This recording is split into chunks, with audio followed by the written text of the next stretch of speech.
तो स्वागत है दोस्तों आपका काव्य खंड की सीरीज की हमारी तीसरी वीडियो में। इस वीडियो में हम जयशंकर प्रसाद की जो कविता है आत्मकथ्य उसको करने वाले हैं। कविता स्टार्ट करने से पहले इंट्रो सुन लो कि इस कविता में है क्या। तो जयशंकर प्रसाद जी जो है उन्होंने कविता क्यों लिखी है समझना इस चीज को। जयशंकर प्रसाद जी के जो मित्र थे ना वो कहते थे कि प्रसाद जी आप अपनी ना बायोग्राफी लिखो, लेकिन जयशंकर प्रसाद जी इस बात से एग्री नहीं करते थे और उन्होंने इस बात को ना एग्री करते हुए वो कविता लिखी और उस कविता में अपनी ही बायोग्राफी के बारे में बता दिया। ठीक है, तो उसको हम जानेंगे। तो ये हमारे जयशंकर प्रसाद जी। अब बढ़ते हैं हम अपनी कविता की ओर। तो ये रही हमारी कविता दोस्तों, स्टार्ट करते हैं। ठीक है, बस ध्यान से सुनना, ध्यान से सुनोगे तभी समझ में आएगी। ठीक है, तो आत्मकथ्य का मतलब होता है बायोग्राफी, आत्मकथा। अब कवि क्या कैसे शुरुआत करते कि मधुप गुनगुना कर कह जाता कौन कहानी ये अपनी। अब कवि बोलते हैं कि मेरा जो मन है ना वो भंवरे के समान गुनगुना करके चला जाता है कि मेरी कौन सी अपनी कहानी है जो मैं लोगों को बताऊं। मुरझाकर गिर रही पत्तियां देखो कितनी आज घनी। मतलब आज देखो यार, जो हरी भरी पत्तियां थी ना जिस टाइम पर, वो आज मुरझाकर गिर रही हैं। ऐसे इनडायरेक्टली बोलते हैं कि इस गंभीर अनंत नीलिमा में असंख्य जीवन इतिहास। अब इन दोनों लाइनों में क्या बता रखा है कि इस लाइन में बता रखा है कि जो हरी भरी पत्तियां थी वो मुरझाकर गिर रही हैं। तो कवि यही बताना चाह रहे हैं कि जो अब मेरी उम्र थी ना वो धीरे धीरे ढल रही है, ऐसे बता रहे हैं। इस गंभीर अनंत नीलिमा में असंख्य जीवन इतिहास। अब इसमें कवि बता रहे हैं कि इस अनंत आसमान, नीले आसमान के नीचे ही सारा बहुत असंख्य इतिहास है। ठीक है, असंख्य जीवन का इतिहास बना हुआ है। ये लोग करते ही रहते हैं अपना व्यंग मलिन उपहार। इसका मतलब क्या है कि ये लोग फालतू में अपनी बायोग्राफीज वगैरह बता करके ना अपना मजाक बनवाते रहते हैं, क्योंकि इस नीले आसमान के नीचे काफी ज्यादा इतिहास लिखा गया है ना, तो काफी ज्यादा आप लोगों ने बायोग्राफी सुनी होगी। तो यही कवि बोल रहे हैं कि जो भी लोग बायोग्राफी लिखवाते हैं ना अपनी, वो खामा पीली में अपना मजाक ही करवाते हैं ऐसे। अब देखना, तब भी कहते हो कह डालू दुर्बलता अपनी बीती। अब कभी अपने दोस्तों को बोलते हैं कि जब इतना सब कुछ तुम्हें पता चल चुका है कि भाई लोग अपना मजाक बनवाते हैं, कहीं मेरा भी मजाक ना बन जाए, तब भी तुम चाहते हो कि मैं अपनी जो दुर्बलता है, मतलब दुर्बलता क्या, दुर्बलता को तुम लोगों के सामने सुनाऊं ऐसा। तुम सुनकर सुख पाओगे, मतलब जिसको ये सुनाएंगे अपनी बायोग्राफी वो एकदम खुश हो जाएगा। देखोगे ये गागर वृत्ति, जब तुम मेरा ये खाली मटके के समान जो मेरा जीवन है उसकी तरह जो भी मेरी बायोग्राफी देखोगे तो तुम खुश हो जाओगे, ऐसे कभी बोल रहे हैं। किंतु कहीं ऐसा ना हो कि तुम ही खाली करने वाले अपने को समझो। अब कभी बोलेंगे कि भाई देखो मेरा जीवन बहुत खाली मटके के समान है, इन लोगों ने ऐसा, इन लोगों ने वैसा, तो कहीं जो लोग सुनने वाले हैं ना वही अपने आप को ना समझने लग जाए। कौन? दोस्त लोग, जो उनके मित्र थे ना वो ये ना समझने लग जाए कि इनडायरेक्टली तो मेरे को ही बोल रहा है कि हाँ हमने इस जीवन को खाली कर दिया, ऐसा कर दिया, वैसा कर दिया, ये बात। ठीक है, अब हम आगे बढ़ते हैं दोस्तों, थोड़ा पेज ऊपर करके। हम यहाँ पे थे, हाँ, अपने को समझो। ठीक है, हम यहाँ पे दोस्तों अपने को समझो। अब देखना, मेरा रसले अपनी भरने वाले। अब इन दो लाइनों को कनेक्ट करता हूँ दोस्तों। किंतु कहीं ऐसा ना हो कि तुम ही खाली करने वाले अपने को समझो, कि मेरा जो जीवन है वो खाली है, उस खाली जीवन को करने वाले कहीं तुम अपने आप को ही ना समझने लग जाओ। मेरा रसले अपनी भरने वाले, कि मेरे जीवन में जो भी चीजें बीती हैं, गलत चीजें बीती हैं, जो भी हैं, उससे तुम एकदम सुन के एकदम मजा ले लो और अपने जीवन में एकदम खुशियां भर लो। ऐसा होता है ना कि दूसरे के साथ गलत हुआ है तो बंदा खुश हो जाता है, यार बहुत बढ़िया हो इसके साथ, वो खुद अपने जीवन को बोलता है यार मैं आज खुश था ऐसे। यह विडंबना, मतलब ये घबराहट है, यह विडंबना अरी सरलते तेरी हंसी उड़ाऊं मैं। मतलब ये मुझे कभी बोल रहे हैं कि मुझे घबराहट हो रही है कि कहीं मैं अपनी बायोग्राफी बताते बताते कि तुम लोगों की हंसी उड़ाने लग जाऊं ऐसे।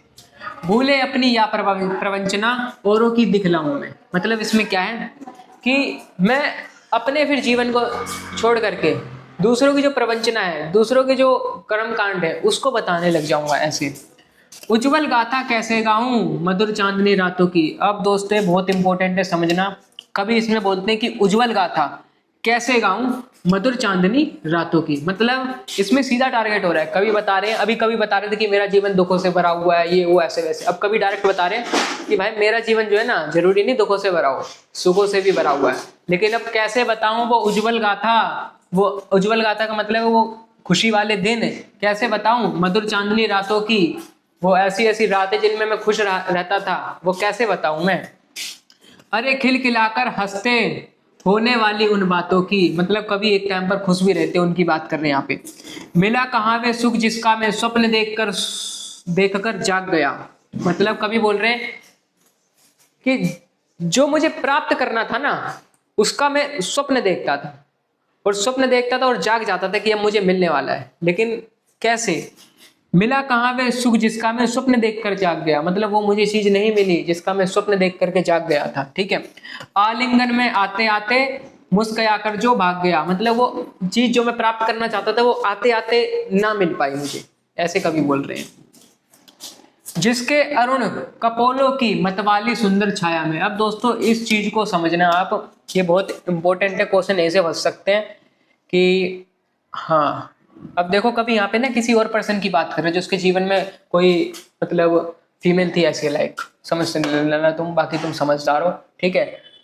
जिसके अरुण कपोलों की मतवाली सुंदर छाया में, मतलब जिसके गुलाबी गालों की जो सुंदरता में अनुरागनी उषा लेती थी निज सुहाग मधुमाया में, जो सवेरे का जो मॉर्निंग थी ना, वो अपनी सुंदरता लेती थी कैसे? उसके गुलाबी गालों से, ऐसे।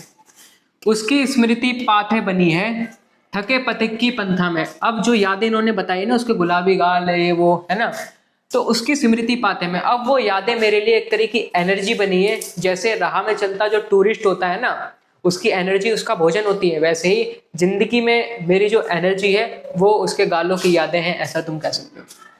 सीवन को उधेड़ कर देखोगे क्यों मेरी कंथा की। अब देखो, आपने देखा होगा सीवन को उधेड़ कर देखोगे, इसमें क्या बता रखा है? रजाई होती है, आपने देखा होगा रजाई में, आज ठंड का मौसम चल रहा है, आपको पता होगा रजाई में रुई भरी रहती है, तो छोटे बच्चे क्या करते हैं, क्या चीज लेते, काटते हो, देखते हो क्या भरा होगा इसके अंदर, पता चलता है उसके अंदर मिलती तो सफेद रंग की रुई है। तो वही चीज कभी यहाँ पे बता रहे हैं कि सीवन को उधेड़ कर देखोगे क्यों मेरी कंथा की। कंथा मतलब होती है रजाई, ठीक है ना, कि मेरे रजाई से जीवन को क्या तुम उधेड़ करके देखोगे कि उसमें है क्या, ठीक है।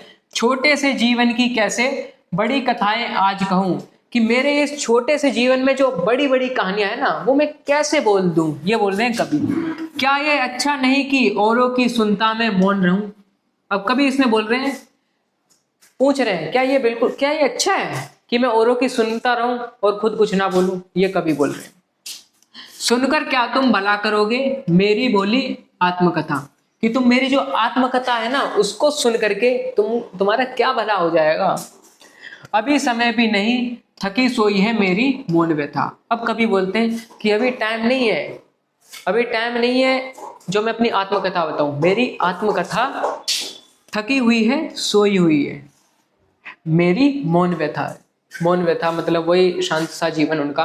तो कभी, अब देखो दोस्तों, इसमें आपने देखा होगा कि कभी इनडायरेक्टली वे में अपनी बायोग्राफी को बता रहे हैं, पूरी तरीके से नहीं, कहीं कहीं जो बोलते हैं ना ट्रेलर टाइप ऐसे। तो समझ सकते हो तुम। नहीं समझ में आया तो वीडियो पीछे कर लेना। वीडियो का अगर जो हमारी सीरीज चल रही है उसका अगला पार्ट देखना है तो वीडियो आपको दिख रही होगी, क्लिक करो, देखो। मिलते हैं नेक्स्ट वीडियो में।